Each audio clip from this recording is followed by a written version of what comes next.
leaf springs,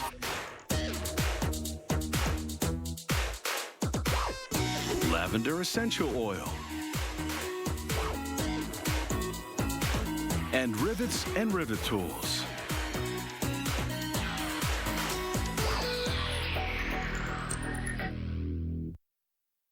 The typical candidate for a knee replacement has osteoarthritis, where the cartilage in the knee has worn away. Knee replacement surgery restores the worn areas with an implant. To help place the implant properly, the surgeon can use an instrument custom designed for the patient's damaged anatomy. A successful knee replacement depends on its alignment with the femur and tibia, the upper and lower leg bones that connect at the knee. That's a challenge because knee implants are standard, while every patient's bones are unique. So starting with an MRI scan of the patient's knee, this medical device company produces custom-made surgical templates. Plastic devices the surgeon uses to sculpt the surface of the patient's bones to align the knee implant accurately.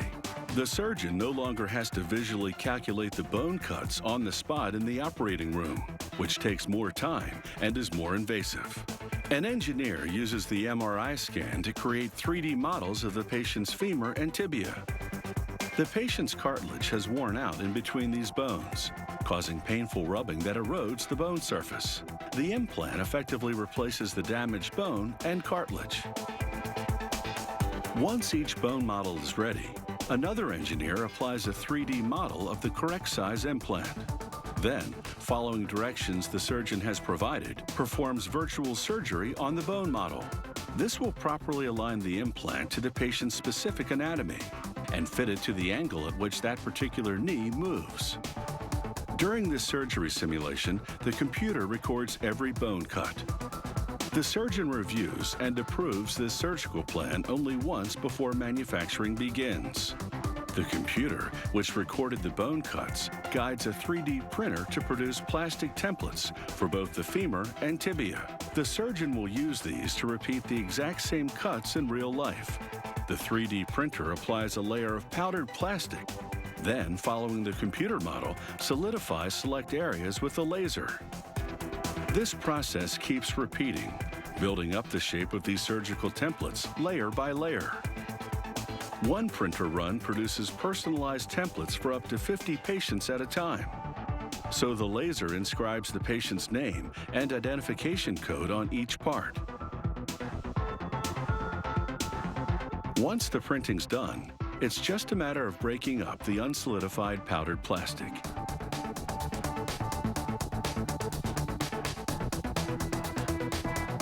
And fishing out the templates.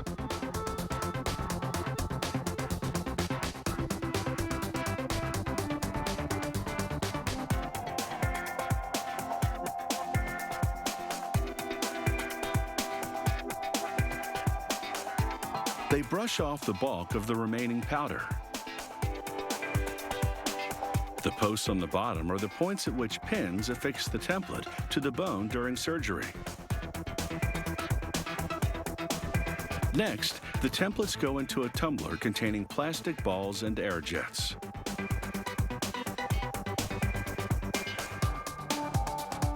As the drum rotates for 20 minutes, the balls knock off, and the air jets blow off most of the remaining powder.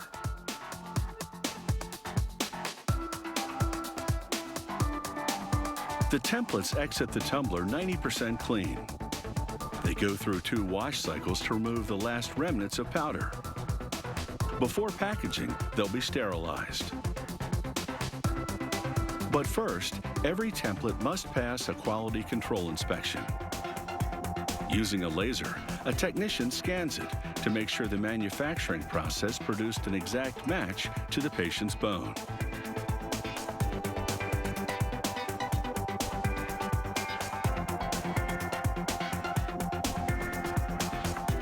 This model shows how the femur and tibia form the knee joint and how the surgeon secures the customized template onto each of these bones.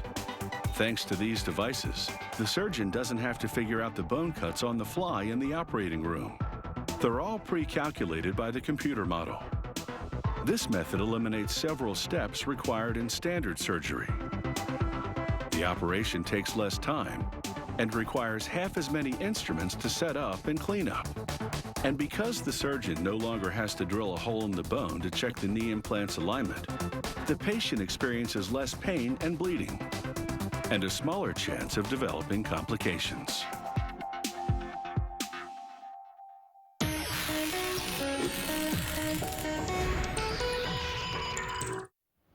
The earliest version of leaf springs were likely flexible wooden poles used in carriages in ancient Rome.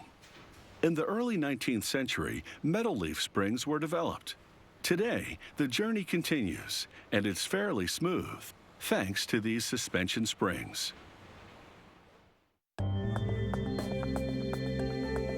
A leaf spring is a stack of curved plates or leaves, or sometimes even just one. This spring has the flex to absorb bumps and dips in the road, but it's strong enough to provide serious support. Today, these super strong suspension springs are generally used for trucks and other heavy vehicles more than cars. Production starts with spring steel. It's an alloy that has elasticity. Big shears cut the steel to various lengths for a multi-leaf spring. It's one of the two kinds of leaf springs. Using a bandsaw, they cut steel for the other kind of leaf spring, known as a full taper spring. It's made of 1 to 4 leaves that are approximately the same length, but various thicknesses. After cutting, they rapidly heat the ends. Computerized machinery rolls and stretches the piece to a tapered profile. This achieves the same flex effect as the progressively shorter leaves on the multi-leaf spring, but the end product will be lighter and not as stiff. Next, it's into a press that trims the stretched ends and punches holes for various components. It takes about an hour for the steel to cool down for the next operation. Meanwhile, other members of the team are hard at work on the multi-leaf spring. They feed the heated tip of the main leaf to a machine that wraps it around a die form. This creates an eye mount for attaching the spring to the vehicle. They create an eye mount on the other end as well.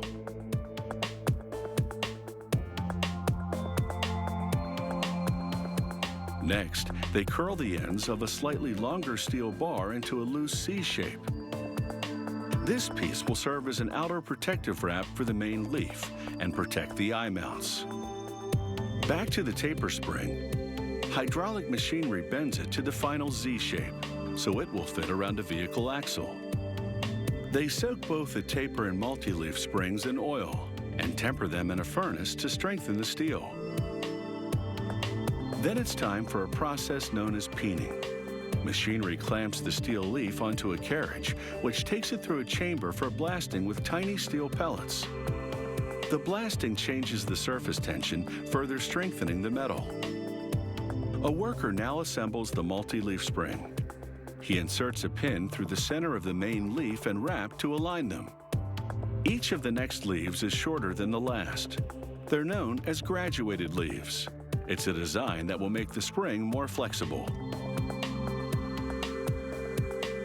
He transfers the stack to a hydraulic station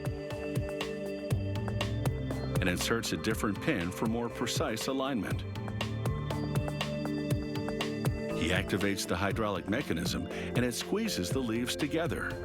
The mechanism maintains the leaves under tension as he removes the pin and now bolts them together.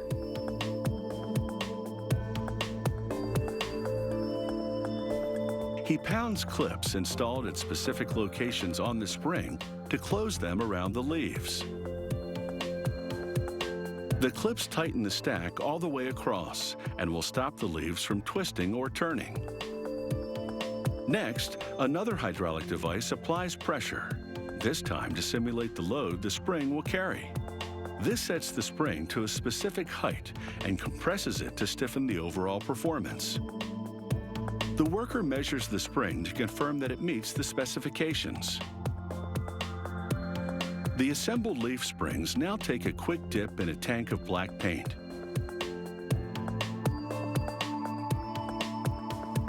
The paint coats the leaves, clips, and fasteners to give these suspension springs a uniform finish. Painted black, they should blend in with all the other components on the vehicle's undercarriage. Now complete, these leaf springs can be depended on for support when the going gets rough.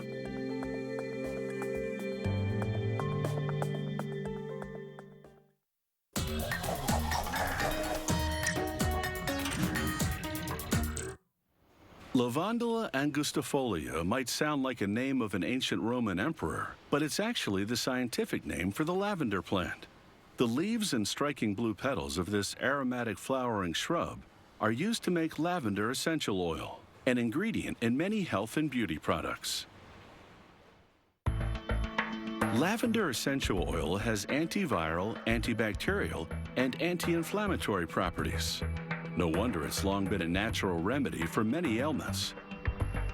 And with its flowery fragrance and relaxing effects, it's a common ingredient in lotions, soaps, and bath oils.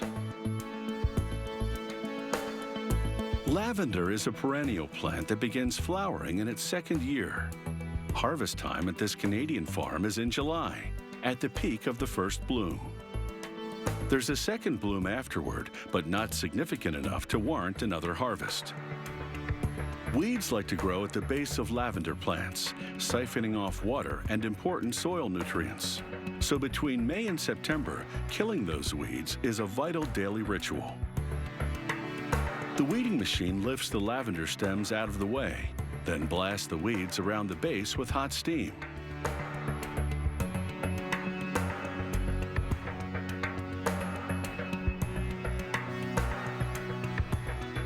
To determine the right time to harvest, the producer looks at the quantity of blooms and the color of the flowers. They should be purple-blue, on the verge of turning grayish-brown. The producer also crushes a few petals to see how much oil comes out. The harvester is specially designed for cutting lavender. Like a stylist cutting hair, it pulls the stems straight up, then snips near the base.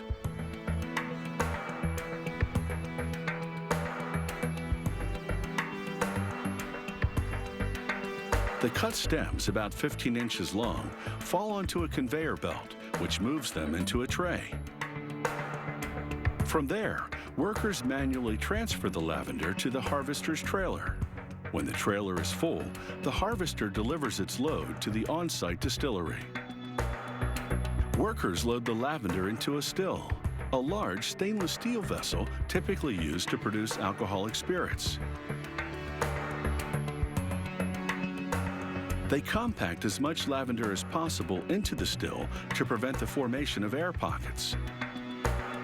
The less air, the greater the oil yield.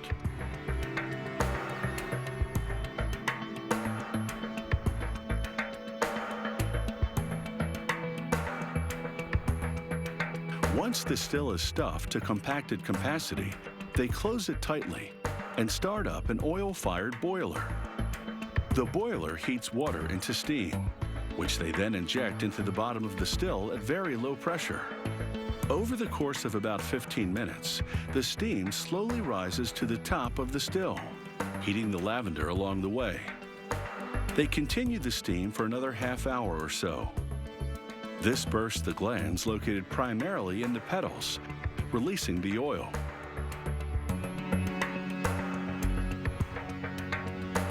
To collect that extracted oil, they feed cold water into a coiled pipe running through the still. When the hot steam hits that cold pipe, it condenses, transforming back into water. Only now, the water contains lavender oil. They open the still's tap and let the water flow into a holding tank.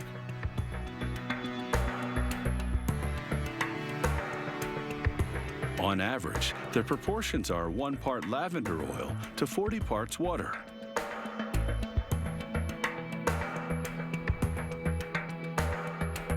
In the holding tank over the next hour or so, the oil naturally separates and rises to the surface. At that point, they begin pumping the water to another container, stopping at the first sign of oil. What remains in the tank is the final product, pure lavender essential oil. The pumped out water is a secondary product called lavender flower water. The producer sends both products to a laboratory to be filtered. Producers primarily sell lavender oil and floral water as ingredients to manufacturers of health and beauty products. But they also often design their own lines of lavender creations for pampering the body and soul.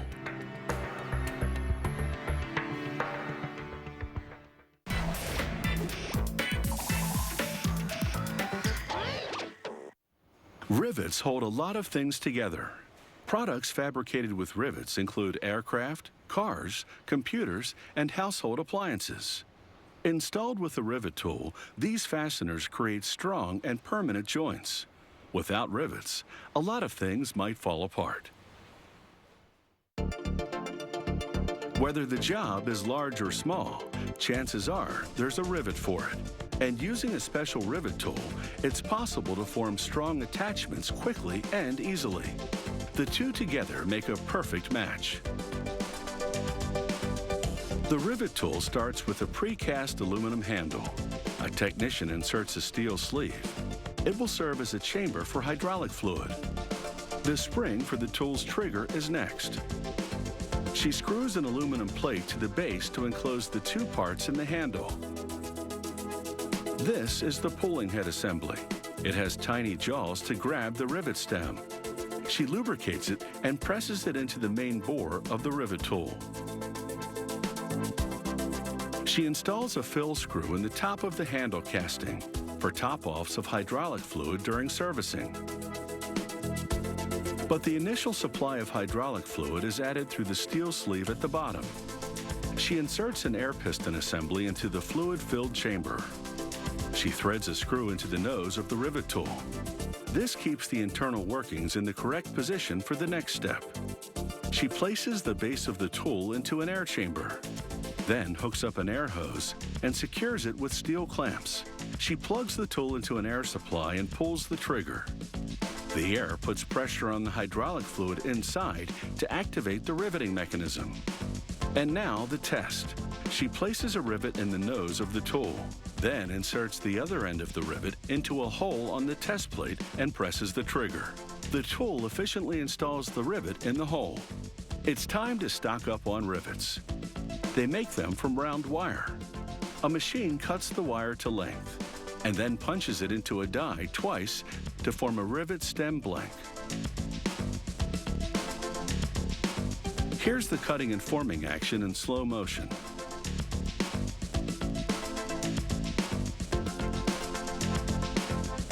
The machine operates in a blur, producing 200 rivet stem blanks a minute.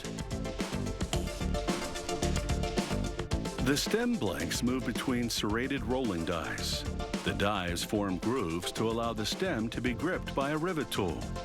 They also make ridges that will serve as a breaking point during rivet installation. This is a slow-motion close-up of the serrated rolling dies in action. Here's the rivet stem before and after forming. The next machine creates the rivet body. It cuts wire to the correct length and forces it into dies. It takes 5 punches to transform the solid wire into a hollow rivet body.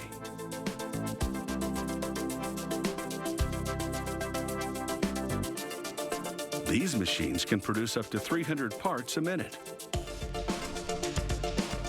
Next, the rivet bodies go for a tumble in a cleaning solution to remove oily residue left by the forming. The rivet stems also undergo this thorough washing. The rivet bodies then travel through a furnace. The intense heat, followed by a gradual cooling, hardens the metal to free it from internal stresses. After zinc plating, the rivet bodies head towards the next station. The rivet stems are also on the move. They travel through a channel that gradually widens to sort out stems that are too big or small. The undersized stems fall through at the beginning, and oversized ones fall off the end. A magnet loader collects the correctly sized stems, and rejects are discarded. The rivet stems cling to the loader, which is stopped at the moment. The rivet bodies now ride a carousel. It pauses briefly to allow a stem to be inserted into a body. These are slow motion shots. And back in real time, these machines work fast. They pump out millions of rivets a day.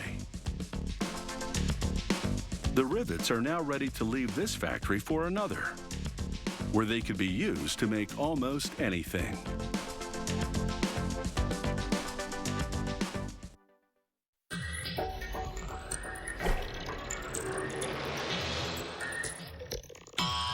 If you have any comments about the show, or if you'd like to suggest topics for future shows, drop us a line at sciencechannel.com/howitsmade.